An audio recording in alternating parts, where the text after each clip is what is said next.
ନୂଆ ପାଠ ପଢିବା।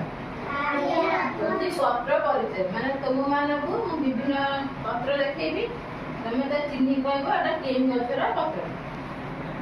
ପ୍ରଥମେ ଦେଖ ଏଟା କେଉଁ ପତ୍ର, କିଏ କହିବ?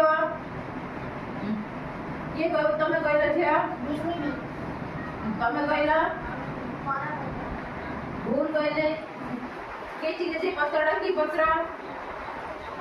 ଏଟା ଅଶ୍ୱତ୍ଥ ଗଛର ପତ୍ର। କି ପତ୍ର?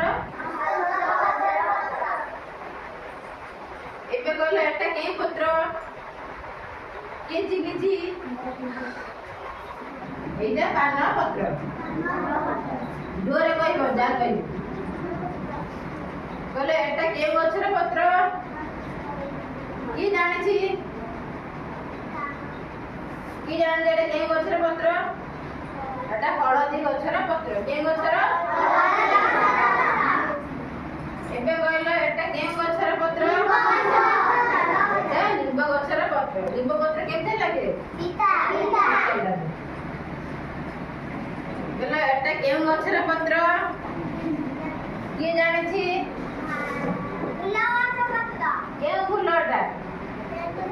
ଏଟା କନିଅର ଗଛର ପତ୍ର।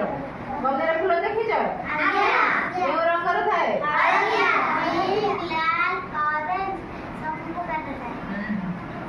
ଏବେ ଆଉ ଗୋଟେ ପତ୍ର ଦେଖଉଛି, କହିବ ଏଟା କେଉଁ ଗଛର ପତ୍ର? ଟଗର କଣ? ଗୋଟେ ଫୁଲ। ଟଗର ଫୁଲ ରଙ୍ଗ କିଭଳି? ଏଇଟା କେଉଁ ପତ୍ର କହିଲେ ପିଲାମାନେ? ଏଟା ଲେମ୍ବୁ ଗଛର ପତ୍ର। ଲେମ୍ବୁ ସବୁ ଖାଇଛ? କେମିତି ଲାଗେ?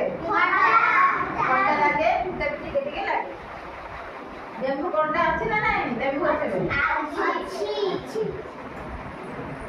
ଏଇଟା କେଉଁ ଗଛର ପତ୍ର କହିଲ? ପୋଇକି କଣ କରାଯାଏ?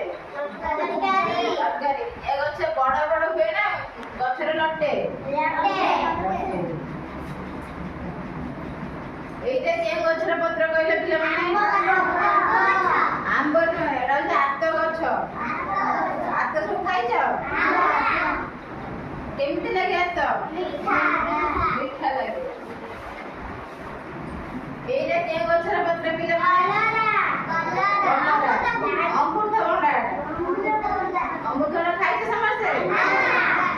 କଞ୍ଚା ନା ପାଚିଲା ଖାଆନ୍ତି? ପାଚିଲା ଖାଆନ୍ତି, କଞ୍ଚା ବେଳେ ତରକାରୀ ବି ଖାଆନ୍ତି। ଏଇଟା କେଉଁ ଗଛର ପତ୍ର କହିଲେ ପିଲାମାନେ?